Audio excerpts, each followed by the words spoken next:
નમસ્તે વિદ્યાર્થી મિત્રો, છેલ્લે આપણે અર્થશાસ્ત્ર વિષયમાં આધુનિક ટેકનોલોજી વિશે ભણ્યા, જેમાં આપણે કમ્પ્યુટર ટેકનોલોજી વિશે જ્ઞાન મેળવેલું. ફરી એકવાર થોડીક નજીવી આગળની બાબતો યાદ કરીએ. જેમ કે હું વાત કરવા માગું છું કે અર્થશાસ્ત્ર વિષયમાં કઈ કઈ ટેકનોલોજી ઉપયોગી બને છે, જેમાંની પ્રથમ ટેકનોલોજી છે કમ્પ્યુટર ટેકનોલોજી. બીજી ટેકનોલોજી છે ઇન્ટરનેટ ટેકનોલોજી અને ત્રીજી ટેકનોલોજીનું નામ છે કોમ્પેક્ટ ડિસ્ક, કે જેને સીડી કહીએ છીએ. મિત્રો, આપણે આગળના સેશનમાં કમ્પ્યુટર ટેકનોલોજી વિશે ભણી ગયા છીએ, કે જેમાં આપણે ભણ્યા હતા કે કમ્પ્યુટર ટેકનોલોજી અર્થશાસ્ત્રમાં પ્રેઝન્ટેશન બનાવવા, એક્સેલ વર્કશીટ બનાવવા, આકૃતિ અને આલેખ દોરવા માટેના પ્રોગ્રામો માટે અને અભ્યાસ સામગ્રી સાચવવા માટે તથા અન્ય સાધન તરીકે ઉપયોગી બની હતી. તેમજ આપણે તેની મર્યાદાઓ પણ જોઈ હતી. હવે આપણે આગળ વાત કરીએ. આજનો આપણો ટોપિક છે ઇન્ટરનેટ ટેકનોલોજી અને કોમ્પેક્ટ ડિસ્ક. તો આપણે સૌપ્રથમ ટેકનોલોજી એટલે કે ઇન્ટરનેટ ટેકનોલોજીનો ખ્યાલ મેળવીએ. મિત્રો, આમ તો આપણે ઇન્ટરનેટ ટેકનોલોજીને ડિજિટલ ટેકનોલોજીનું એક સ્વરૂપ માનીએ છીએ.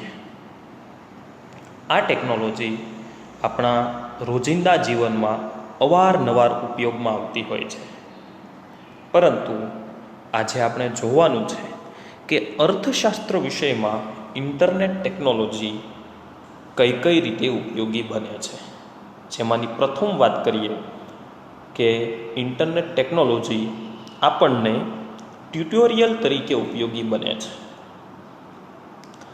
ટ્યુટોરિયલ એટલે એવું કહી શકાય કે એક નાનું એવું જૂથ જે કમ્પ્યુટર અને ઇન્ટરનેટની મદદથી માહિતી મેળવી અને શીખી શકે છે.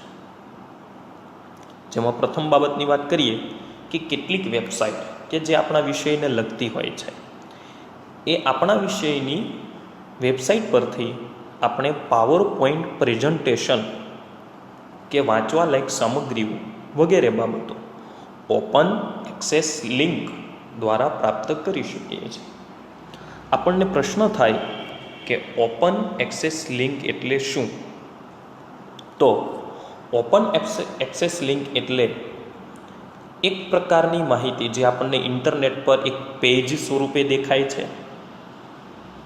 તેમાં કેટલાક શબ્દો ડાર્ક કલરની અંદર અંડરલાઇન સાથે જોવા મળે છે, જેના પર ક્લિક કરતાં અન્ય માહિતી ખુલતી હોય છે, જેને આપણે ઓપન એક્સેસ લિંક કહીએ છીએ.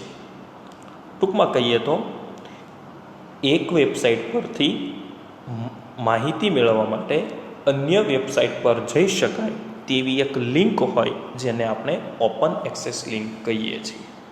આમ ઇન્ટરનેટથી આપણે જે વિષયની માહિતી જોઈએ છે તે વિષયની માહિતી મેળવી અને શીખી શકીએ છીએ. તેથી તે ટ્યુટોરિયલ જેવું સાબિત થાય છે એમ કહી શકાય. આવા મટીરિયલ આપણે વાંચીએ ત્યારે તે ટ્યુટોરિયલ જેવું સિદ્ધ થાય છે, કે જેનું નામ છે ત્વરિત કે તત્કાલ શિક્ષણ કે જાણકારી મેળવવી. ઘણીવાર આપણે આપણા વિષયને રસપ્રદ બનાવવા માટે કેટલીક ગૌણ માહિતી જરૂરી હોય છે. કેટલીક સંસ્થાઓ નિષ્ણાતોના ભાષણો અને ભાષણોના વિડીયો પોતાની વેબસાઇટ પર ઓપન એક્સેસ લિંક દ્વારા મૂકે છે. આ માહિતી આપણે મેળવી શકીએ છીએ અને આ માહિતી છે એ શીખવાથી આપણને વર્ગખંડ જેવું ભણવાનું અને શીખવાનું કમ્પ્યુટર અને ઇન્ટરનેટની મદદથી મળી રહે છે. એટલે કે ટૂંકમાં કહીએ તો જો આપણે કોઈ વિષય છે એના વિશે વિશેષ રસ ધરાવતા હોઈએ અને વધુ માહિતી મેળવવી હોય તો આપણે ઇન્ટરનેટની મદદથી તત્કાલ તરત જ ઓપન એક્સેસ લિંક દ્વારા માહિતી મેળવી અને વર્ગખંડ જેવું શીખી શકીએ છીએ. દાખલા તરીકે અર્થશાસ્ત્ર અને અન્ય વિષયોમાં વિશ્વવિખ્યાત હોય તેવી યુનિવર્સિટીઓના તજજ્ઞો, દાખલા તરીકે વાત કરીએ તો ઓક્સફર્ડ યુનિવર્સિટીના કોઈ નિષ્ણાત વ્યક્તિ દ્વારા આપવામાં આવેલી વ્યાખ્યાઓ મેળવી અને આપણે આપણા વિષય પ્રત્યેના રસને તૃપ્ત કરી શકીએ છીએ. આમ ત્વરિત કે તત્કાલ શિક્ષણ મેળવવા માટે ઇન્ટરનેટ ખૂબ ઉપયોગી બને છે. જે માહિતી આપણને આવડતી નથી તે જાણવી હોય તો ઇન્ટરનેટ ઉપયોગી બને છે. હવે વાત કરીએ ઇન્ટરનેટ ટેકનોલોજીનો ત્રીજો ઉપયોગ, કે જેનું નામ છે વાંચવા લાયક સામગ્રી મેળવવા માટે. ઘણીવાર આપણે આપણા વિષયમાં ખૂબ ડીપમાં જ્ઞાન મેળવવા માગતા હોઈએ છીએ, ત્યારે ઇન્ટરનેટ પરથી આપણને કેટલાક પુસ્તકો પ્રાપ્ત થાય છે જે PDF સ્વરૂપમાં જોવા મળે છે. આવા અસંખ્ય પુસ્તકો ઇન્ટરનેટ પર વિના મૂલ્યે વેબસાઇટ પરથી મેળવી શકાય છે. તથા આપણા વિષયને લગતા નિષ્ણાંતોના લેખો, તેમને ખાસ સંશોધન કરીને તૈયાર કરેલા જર્નલો વગેરે પણ વાંચવા માટે આપણે મેળવી શકીએ છીએ. આ ઉપરાંત વાત કરીએ તો કેટલીક જર્નલો આપણે ફી ચૂકવીને પણ ખરીદવી પડે છે અને કેટલીક જર્નલો આપણને વિના મૂલ્યે પણ પ્રાપ્ત થાય છે. તો આમ ઇન્ટરનેટ પર વિષયને લગતી જે કંઈ માહિતીઓ બુક્સ અને જર્નલ સ્વરૂપે પ્રાપ્ત થાય છે, જેને આપણે ક્યારેક વિના મૂલ્યે અને ક્યારેક કિંમત ચૂકવીને પણ મેળવવી પડે છે. આવું કરવાથી આપણા વિષયને લગતી માહિતીમાં વધારો થાય છે. તો આમ ઇન્ટરનેટના માધ્યમથી આપણે વાંચવા લાયક સામગ્રીઓ પૂરતી પ્રાપ્ત કરી શકીએ છીએ. હવે જોઈએ મુદ્દા નંબર 4. મુદ્દા નંબર 4 એટલે વિવિધ માહિતી મેળવવા માટે. ઘણીવાર આપણને કોઈ એક વિષયમાં ખૂબ વધુ પડતો રસ હોય છે. દાખલા તરીકે હું વાત કરી શકું કે અર્થશાસ્ત્ર વિષયમાં આપણે ધોરણ 12 પછી પણ આગળ ભણવાનો વિષય તરીકેનો રસ કેળવવો છે. એટલે કે અર્થશાસ્ત્ર વિષયને મુખ્ય વિષય તરીકે રાખીને આપણે કોઈ ડિગ્રી પ્રાપ્ત કરવી છે. અર્થશાસ્ત્રી બનવું છે તો આપણે કઈ કોલેજમાં જવું જોઈએ, કઈ યુનિવર્સિટીમાં જવું જોઈએ કે જ્યાં ભણવાથી આપણે તે સારી ડિગ્રી પ્રાપ્ત કરી શકીએ. તો આ અંગેની માહિતી પણ ઇન્ટરનેટ પર આપણને પ્રાપ્ત થઈ શકે છે. આ સિવાય આપણે કોઈ પણ વિષયને લગતી માહિતી કે જાણકારી સર્ચ કરીને ઇન્ટરનેટ પરથી મેળવી શકીએ છીએ. તો આમ આપણા વિષયને લગતી વિવિધ માહિતી પણ મેળવી શકાય છે. હવે વાત કરીએ ટોપિક નંબર 5. અન્ય માહિતી મેળવવા માટે. અન્ય માહિતી મેળવવી એટલે શું? તો ક્યારેક આપણે પ્રોજેક્ટ કાર્ય કરતા હોઈએ છીએ. જેમ કે વાત કરું કે માંગ પર આપણે પ્રોજેક્ટ બનાવવાનો થાય, તો માંગને લગતી વ્યાખ્યાઓ, તેની લાક્ષણિકતાઓ, તેને અસર કરતા પરિબળો વગેરે છે આપણે વિશેષમાં જાણવું પડે, તો જ આપણે એક સારો માંગને લગતો પ્રોજેક્ટ તૈયાર કરી શકીએ. તે માટે આપણે રેફરન્સ બુક, અર્થશાસ્ત્રીઓએ આપેલી વ્યાખ્યાઓ, કેટલાક મહાન નિષ્ણાતો દ્વારા આપવામાં આવેલા ક્વાટ્સ કે જેને આપણે ટાંચણ કહીએ છીએ, વગેરે માહિતી આપણે ઇન્ટરનેટના માધ્યમથી મેળવતા હોઈએ છીએ. તો આમ અન્ય માહિતી પણ મેળવી શકાય છે. અને અંતિમ ટોપિકની વાત કરીએ કે જેનું નામ છે મુદ્દા નંબર 6, આંકડાકીય માહિતી મેળવવા માટે. અર્થશાસ્ત્રમાં ઘણા બધા અભ્યાસો થાય છે, જેમાં ગૌણ માહિતીની ખૂબ જરૂર રહે છે. ગૌણ માહિતી એટલે એવી આંકડાકીય માહિતી કે જે મુખ્ય માહિતીને સિદ્ધ કરવામાં મદદરૂપ થાય છે. આવી ગૌણ માહિતી તરીકે વાત કરીએ જેમાં આવે છે રાજ્યના બજેટની માહિતી, બેન્કિંગ અંગેની માહિતી, ગરીબીનું પ્રમાણ, રોજગારીનું પ્રમાણ, સાક્ષરતાનો દર, આયાત અને નિકાસ વિશેની માહિતી, આવી ઘણી બધી માહિતી આપણને મુખ્ય માહિતી માટે ઘણું બધું સાબિત કરવામાં ઉપયોગી બને છે. મિત્રો, આવી માહિતી મેળવવા માટે ખાસ એક બાબત ધ્યાનમાં લેવી જોઈએ કે જ્યારે આપણે કોઈ આંકડાકીય માહિતી કે ખાસ માહિતી મેળવતા હોઈએ ત્યારે તે માહિતી વિશ્વસનીય સ્ત્રોત અથવા સરકાર દ્વારા અધિકૃત કરવામાં આવેલા સ્ત્રોત પરથી જ મેળવવી જોઈએ. આપણા મનમાં વિચાર આવે કે આ વિશ્વસનીય સ્ત્રોત એટલે શું? તો જોઈએ કે સ્ત્રોત એટલે પ્રાપ્તિ સ્થાન.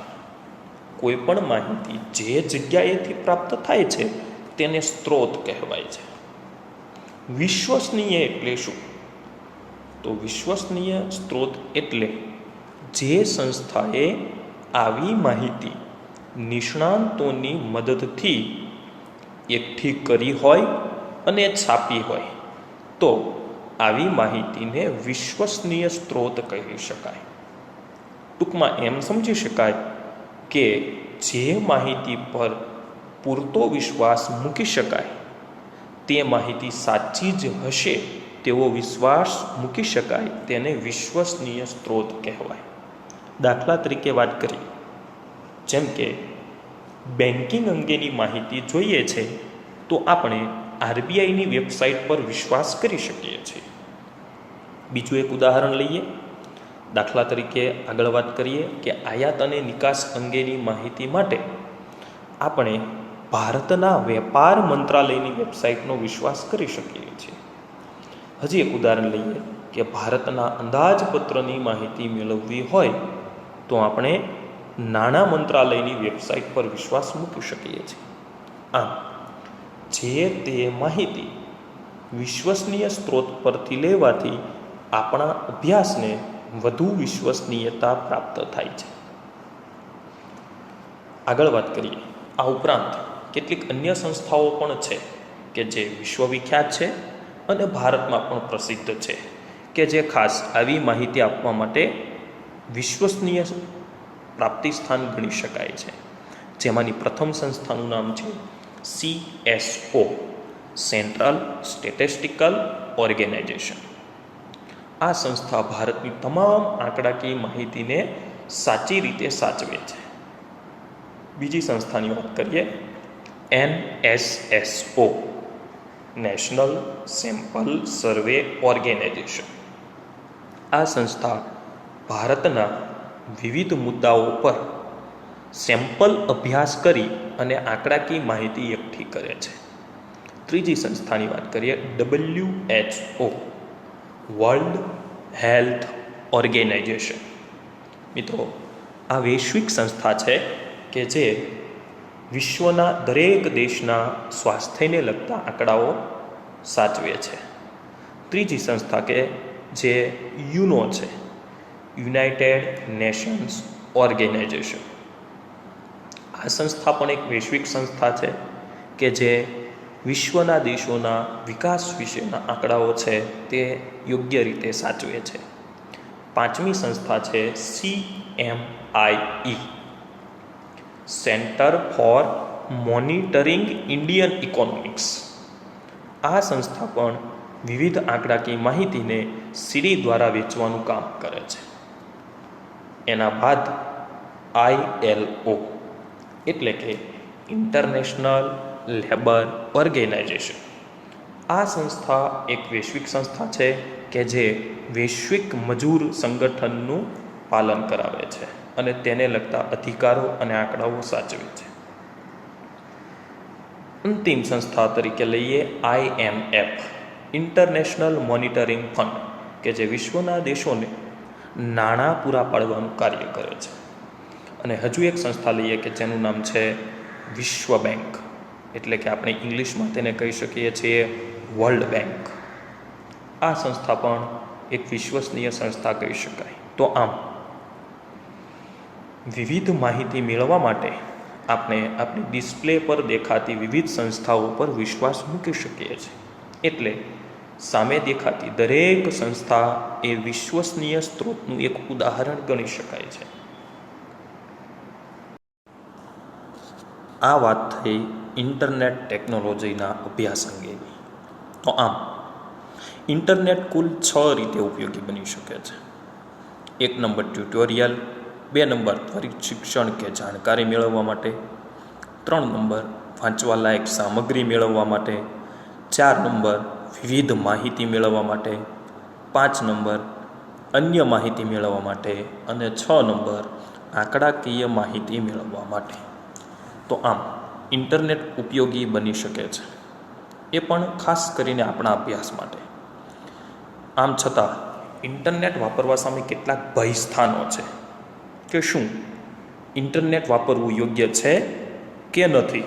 તો જોઈએ ઇન્ટરનેટના ભયસ્થાનો. પ્રથમ ભયસ્થાન છે કે કમ્પ્યુટરની જેમ ઇન્ટરનેટ પણ માત્ર એક સાધન છે. તે શિક્ષક કે આપણી પોતાની વિચાર શક્તિ કે તર્ક શક્તિનું સ્થાન લઈ શકે નહીં.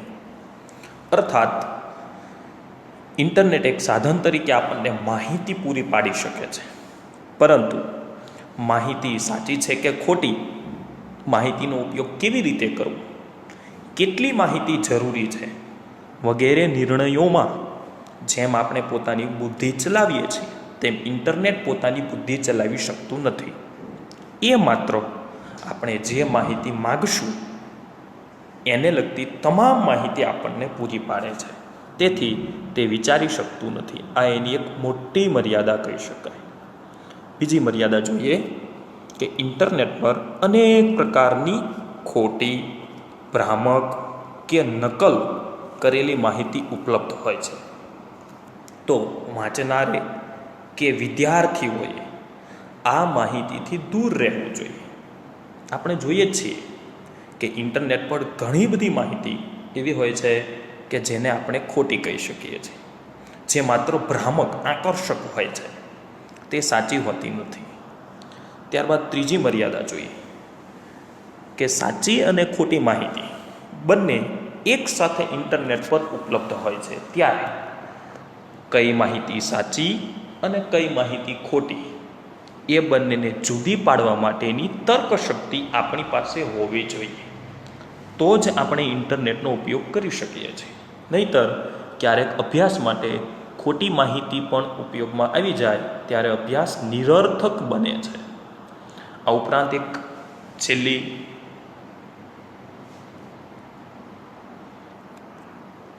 છેલ્લી મર્યાદા એ પણ છે કે કોઈ પણ માહિતી વિશ્વસનીય વેબસાઇટ પરથી જ લેવી જોઈએ. જો વિશ્વસનીય સ્ત્રોત વગર માહિતી પ્રાપ્ત કરીએ તો એ આપણને ગેરમાર્ગે દોરી જાય તેવું શક્ય બને છે. આમ ઇન્ટરનેટ માત્ર એક સાધન છે, તેને પોતાની વિચાર શક્તિ નથી. ઇન્ટરનેટ પર ઘણી બધી માહિતી ખોટી, ભ્રામક અને નકલ હોય છે.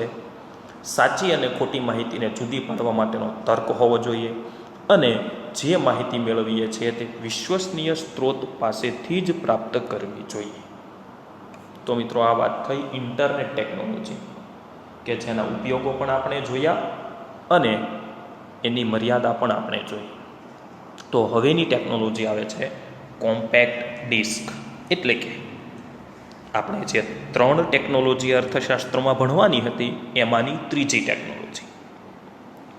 પ્રથમ આપણે જોઈ કમ્પ્યુટર ટેકનોલોજી, બીજી આપણે જોઈ ઇન્ટરનેટ ટેકનોલોજી અને હવે આપણે ત્રીજી ભણવાની છે કોમ્પેક્ટ ડિસ્ક કે જેને સીડી કહીએ છીએ. ઘણી બધી સંસ્થાઓ હોય છે કે જે પ્રયોગશાળાઓ, સંશોધન કેન્દ્ર, સરકારી સંસ્થાઓ વગેરે જે સમગ્ર અર્થતંત્રની, આખા દેશને લગતી માહિતી મેળવીને તેની આંકડાકીય વિગતોનો અહેવાલ તૈયાર કરે છે. આવી સંસ્થાઓ અધિકૃત આંકડાઓની સીડી સરકાર પાસે પરવાનગી લઈને આવી સીડી બજારમાં વેચવા માટે મૂકે છે, જેને શૈક્ષણિક સંસ્થાઓ, સંશોધન કરતી સંસ્થાઓ વગેરે ખરીદે છે અને પોતાના ઉપયોગમાં લે છે. તો આમ આપણા દેશમાં ઘણી સંસ્થાઓ છે કે જે આંકડાકીય માહિતીઓ ભેગી કરે છે અને સીડીની અંદર છાપે છે અને માર્કેટમાં વેચાણ કરે છે. તો આ વાત થઈ સીડી. કેટલાક ઉદાહરણ લઈએ કે ભાઈ કઈ કઈ સંસ્થાઓ એવી છે કે જે સીડીઓ મૂકે છે બજારમાં. પ્રથમ વાત કરીએ ભારતને લગતી રાષ્ટ્રીય આવકની સીડી. બીજી માહિતી લઈએ વસ્તી ગણતરીના આંકડાની સીડી. ત્રીજી માહિતી લઈએ ઉદ્યોગોના સર્વેની સીડી. ચોથી લઈએ NSSO એટલે કે નેશનલ સેમ્પલ સર્વે ઓર્ગેનાઇઝેશનની સીડી. મિત્રો, ઉપરના ચારેય ઉદાહરણને લગતી ઘણી બધી સંસ્થાઓ આવા આંકડા ભેગા કરાવરાવે છે અને ભેગી થયેલી માહિતીને સીડીમાં છાપી અને માર્કેટમાં વેચાણ કરે છે. જેમ પુસ્તકોનું વેચાણ થઈ શકે છે તેમ એકઠી થયેલી માહિતીને સીડીમાં છાપી અને તેનું પણ વેચાણ થઈ શકે છે. આ ઉપરાંત જે તે માહિતી મેળવવા માટે આપણે આપણા ભારતના વિવિધ મંત્રાલયોનો ઉપયોગ કરી શકીએ છીએ. આ ઉપરાંત એક મહત્ત્વની સંસ્થા ભારતમાં સીડી માટે કાર્ય કરે છે કે જેનું નામ છે CMIE, centre for monitoring Indian economy. આ સંસ્થા પણ વિવિધ માહિતી ભેગી કરે છે, તેનું ચકાસણીનું કાર્ય કરે છે અને ત્યારબાદ એક સીડી તૈયાર કરી અને માર્કેટમાં વેચાણ માટે મૂકે છે. પરંતુ આવી માહિતી ખૂબ ખર્ચાળ હોવાને કારણે સામાન્ય વ્યક્તિઓ ખરીદતા નથી. તેથી આવી માહિતીને લગતી સીડીઓ માત્ર સંશોધન સંસ્થાઓ અને કંપનીઓ આ બે જ દ્વારા ખરીદવામાં આવે છે. તો મિત્રો, આ વાત થઈ કોમ્પેક્ટ ડિસ્ક એટલે કે સીડીની, જેને આપણે ડેટા સીડી પણ કહી શકીએ છીએ. ડેટા સીડી વાપરવામાં પણ ઘણી બધી મુશ્કેલીઓ આવે છે. ડેટા સીડી વાપરવું એકદમ સરળ તો નથી, તેમાં પણ અમુક ટકા મુશ્કેલીઓ ઊભી થાય છે. જેમ કે પ્રથમ મુશ્કેલીની વાત કરીએ કે અર્થતંત્રની બધી જ માહિતી એક જ સીડીમાં હોવાને કારણે જરૂરી આંકડા શોધવા ખૂબ મુશ્કેલ બને છે. તેથી આવી સીડીમાંથી જરૂરી આંકડાઓ શોધવાનું કાર્ય ખૂબ મુશ્કેલ બને છે. ટૂંકમાં કહીએ તો એક સીડીમાં ઘણી બધી માહિતી હોય છે, તેમાંથી આપણે થોડી એવી માહિતી ઉપયોગમાં લેવી હોય તો તેને કટ કરી અને જુદી પાડી શકાતી નથી. ત્યારબાદની મર્યાદા લઈએ કે ઘણા પ્રકારના સોફ્ટવેરો માર્કેટમાં ઉપલબ્ધ છે. તો સીડી કયા સોફ્ટવેરમાં બની છે? જે સોફ્ટવેરમાં સીડી બની છે તે સોફ્ટવેર આપણા કમ્પ્યુટરમાં હોવો જોઈએ. તે સોફ્ટવેર કઈ રીતે ચાલે છે તેની જાણકારી પણ આપણને હોવી જોઈએ. તો જ આપણે ખરીદેલી સીડીનો ઉપયોગ વ્યવસ્થિત કરી શકીએ છીએ. તો આમ સીડીની મુખ્ય 3 મર્યાદા કહી શકાય. 1. સીડીમાં અનેક માહિતીઓ હોય છે. 2. અનેક માહિતીમાંથી આપણે ઉપયોગી છે એટલી માહિતી જુદી પાડવાનું કાર્ય મુશ્કેલ છે. અને 3. સીડી જે સોફ્ટવેરમાં બની છે એ સોફ્ટવેર આપણી પાસે હોવો જોઈએ અને એની જાણકારી પણ આપણને હોવી જોઈએ. તો આમ મિત્રો, આપણે અર્થશાસ્ત્ર વિષયમાં 3 ટેકનોલોજી વિશે ભણ્યા. પ્રથમ ટેકનોલોજી કમ્પ્યુટર, બીજી ટેકનોલોજી ઇન્ટરનેટ અને ત્રીજી ટેકનોલોજી કોમ્પેક્ટ ડિસ્ક. તો અહીંયા આપણું ચેપ્ટર 1 પૂર્ણ જાહેર થાય છે. Thank you.